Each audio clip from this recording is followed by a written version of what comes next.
I'm Billy Clark. I'm the attorney for Mr. Berry. Okay.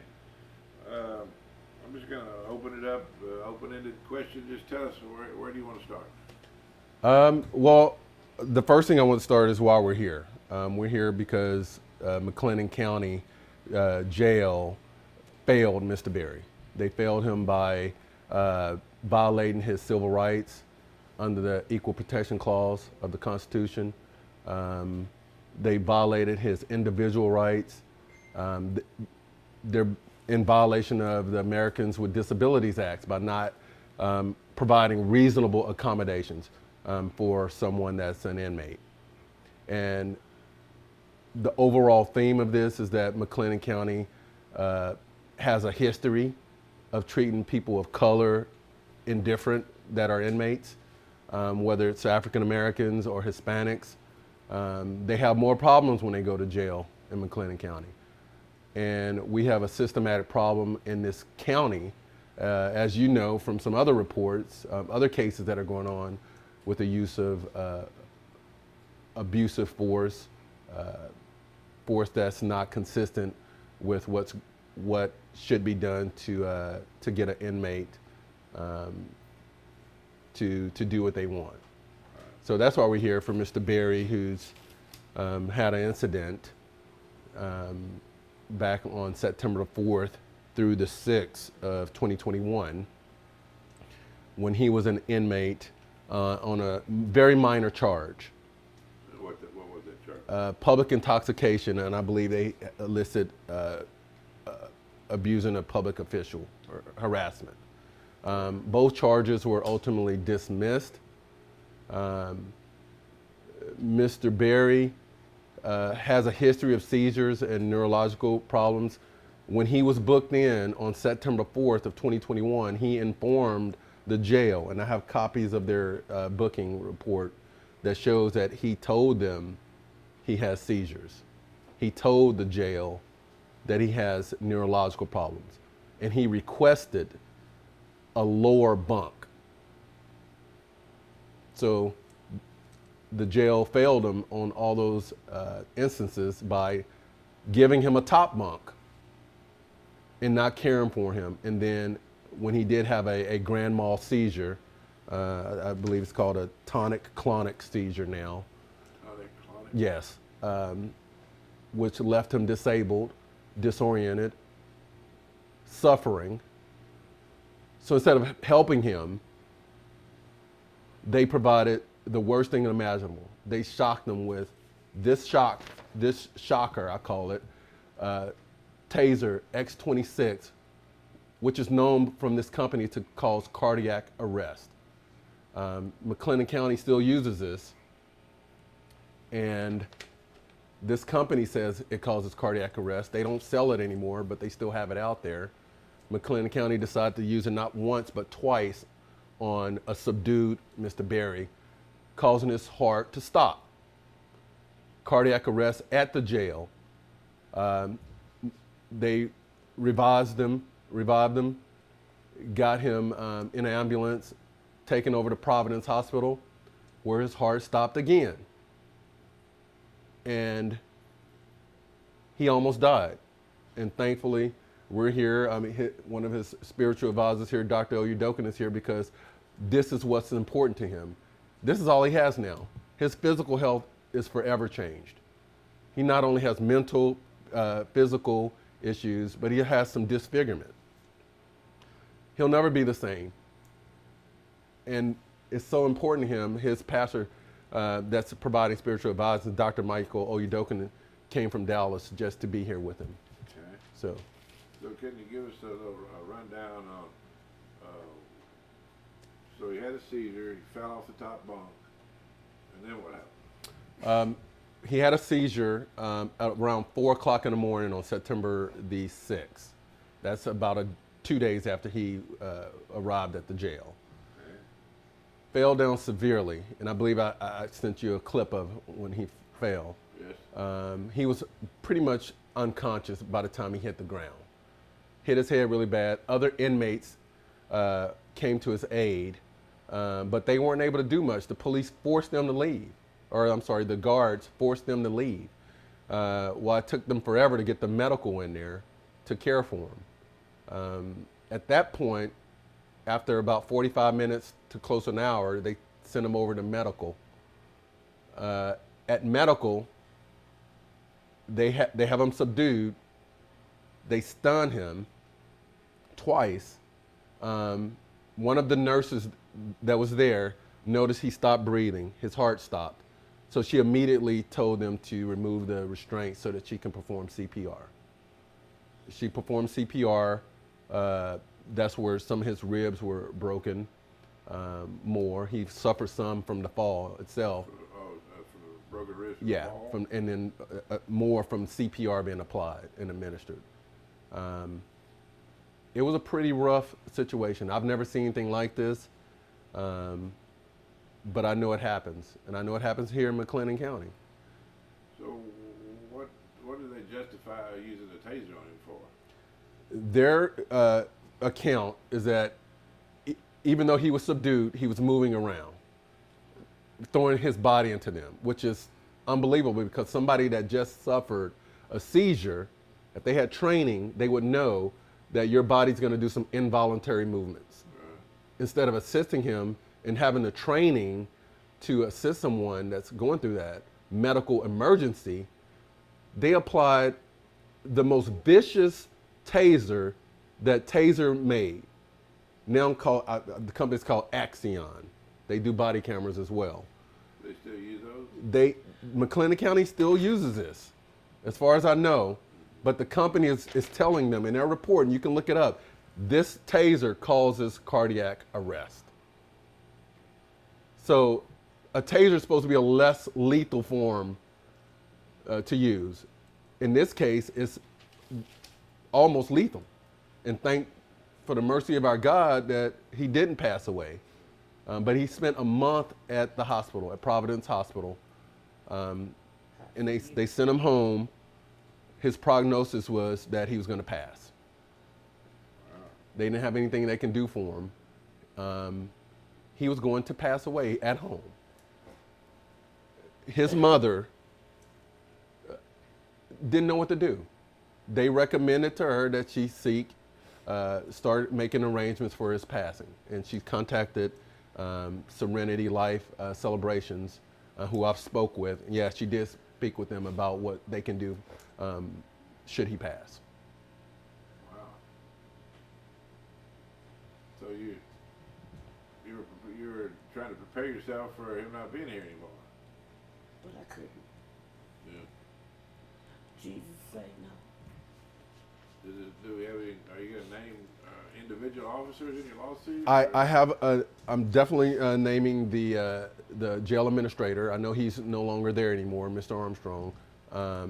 But the sheriff, he's the leader of this, so he'll be named, Parnell McNamara, and then some of the other officials in their individual and official capacity that actually did the tasing, as well as some of the nursing staff who I believe had subpar support for Mr. Berry undergoing such a dire emergency. So was he? Public intoxication, that's about as minor offense as you can get. I mean, was he laying it out? Was he laying out his fine, or why was he in jail for 2 days? No, they dismissed it. They dismissed the charges, probably after they knew all this stuff was happening. Didn't have the money to get him out on bond? Or? No, he got out. He was already burned out, but he was in ICU, and I didn't know anything about it. We was waiting on him. When his bond We was waiting on it. We was waiting 8 to 10 hours Yeah. for him to be released. Yeah. His girlfriend right there, they never released him. Huh. They never released him. So he posted bond, but it just hadn't been processed? Or? Yes, and the fact he was in ICU, that probably was the delay. Well, that was like the second day he was there, or the third day he was in jail, right? It was the second day. Second day. He got there the 4th. This happened on the 6th. Okay, so he couldn't bond it on the 5th? Or? No. It was already burned. It was a holiday. That's why. Yeah. The bud. Okay. Yeah. But Pam, you carried money up there and got who was it? Hill. Players bond. Player bond. I don't know too much about that kind So it was in the works, but it was a holiday. Uh-huh. Over the holiday. Okay. And he wasn't drinking. He was getting ready to have a seizure, and he wanted his medicine from his car when they arrested him. Can you give us some facts of the detail on his arrest? Yeah, I do have those facts. Very small amount. I haven't gotten it directly from Waco PD yet. I've been focusing on But you know the where jail. where he was when he got Yeah. arrested? What street was that, Pam? It was, over off of Bosky, and it, you know that little Bosky and Holman, that little curve on, I can't remember, it's, 34th? Not 34th, it's after 34th, it's probably around about 32nd, maybe. Right. About 30, like, you got that Holman and Bosky and Holman curve, that, Right. divide, I think it was like 32nd, 31st, or something like that. So you were walking? You were walking or? No, He had pulled his car. we was getting ready, he came to my house, cause I stayed around that area, and he came, got me, and then we had a car truck, cause we had a Nissan car, and I already had another car, so I came and put the car behind it, so nobody wouldn't ram the back of the Nissan, and then I guess somebody called the cops that day, cause we was standing in the middle of the road, cause the car had stopped, cause they lost the key to it, so the car gave out. Cause it's one of the cars with the key fob. Push start. Yeah, it was a push start. It was a push start car, and it just died. It stopped right there, and somebody called the cops while we were standing in the middle trying to. But had you been drinking? Had he been drinking? No, I don't believe he was, and that's why the So charges why were. they think Because he was getting ready to have a seizure. He probably Needed Yeah. just had a seizure probably during that time, cause he just came to my house and to get me to retrieve the car. Okay. So you're gonna name Waco PD? I haven't decided that yet. So we're just going to focus on what happened in the jail at this point. Okay. So is it state or federal? Federal. Okay.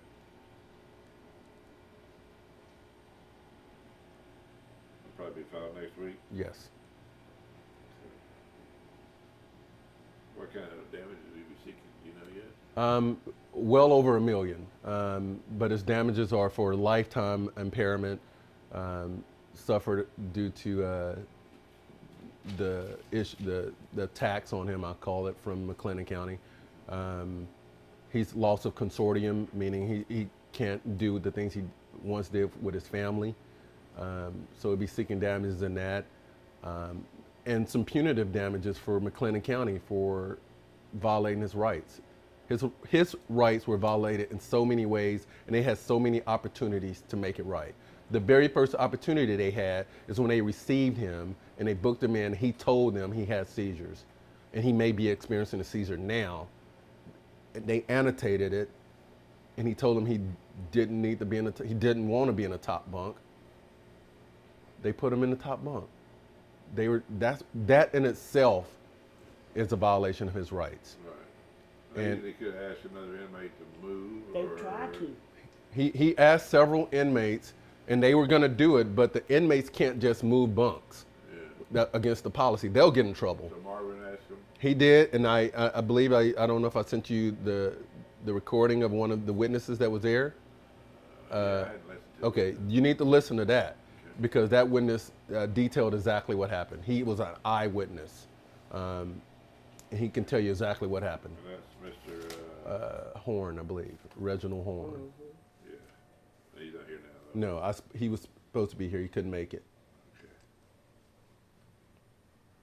And one of the things I want to point out, I got this report from the jail. They did some training afterwards. And one of the things they say right here, due to the number of new officers on shift and officers that may not be experienced with medical emergencies in general, they discuss what signs to look for that an inmate could be exhibiting. Example, urinating on themselves, confusion, irate. It was also discussed that sometimes when an inmate is fighting or being aggressive, that it could be, but not always due to the medical emergency itself. Not aggression, not those things. So this is where McLennan County needs to look at their training policies and who they're hiring. just because they have someone, they're hiring all these new officers, doesn't mean our citizens who are held on charges should be abused. No, they have the same rights and protections that you and I that are not locked up have. They may have some limited First Amendment rights, meaning their mail could be open, those kind of things, their phones can be monitored. But other than that, they still are afforded the same rights that we have. And McLennan County failed him.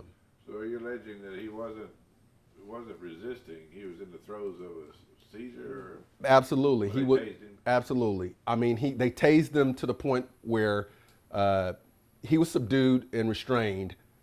Knee strikes were done on him. This is a guy that just fell off a top bunk, unconscious by the time he hit the ground, hit his head on a stool, a metal stool that's affixed to the cement, hit the cement, got severe injuries, and then he can't speak for himself to say, hey, I need medical care. As a trained medical official, they should know he needs medical care. They were told what happened. But no, they let their young officers who has subpar experience tase him multiple times, causing his heart to stop.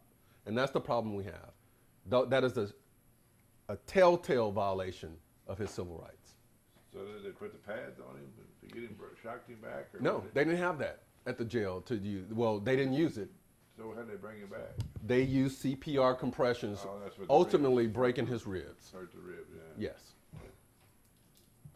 So were his ribs hurt already from the fall? He had some injuries from the fall, and the CPR exacerbated the injuries. Right. And then when he basically coded right there at the jail. He pretty much flatlined at jail. Right. They brought him back. When he got in the ambulance took him to Providence. At Providence, he goes in cardiac arrest again. And they were able to revive him. And that's where he has all the problems stemming from that tasing incident. Right. So besides trying to help Marvin, what do you hope to get out of this, bringing this out, or your lawsuit? The biggest thing I hope is that this never happens to anybody else again. And particularly individuals that are ethnic minorities that are suffering in jail because they are afraid to speak up. They're afraid of what could happen while they're in jail or if they get out. But this is our community. We're from here. This is our hometown. I live in Dallas now, but I grew up and I was raised here. I have a special relationship with the people here and what they're going through. And when this family came to me and told me what happened, and they showed me the photos of him in the hospital and what happened to him, what happened to his wrist, what happened to both wrists, this is permanent disfigurement. Is that from the fall? Or? This is from them restraining him and tasing him. It's like electricity with the handcuffs on. So he had a lot of stuff going on, and as you can see, this is what he looked like prior to going to jail. This is what he looked like after being tased on September 6th. And as you can see, he's never going to be the same. It takes him 10 minutes to sign his name on a document. He can't even tell what line it's on. All this happened September 6th. Before that, he was a well-productive person that was doing roofing, driving vehicles, doing manual things. He's got a cane. He's younger than me. He's got a cane. He can't do anything. His mother is providing for him. So he needs his day. The McLennan County owes this man a lot. A lot. And they know it.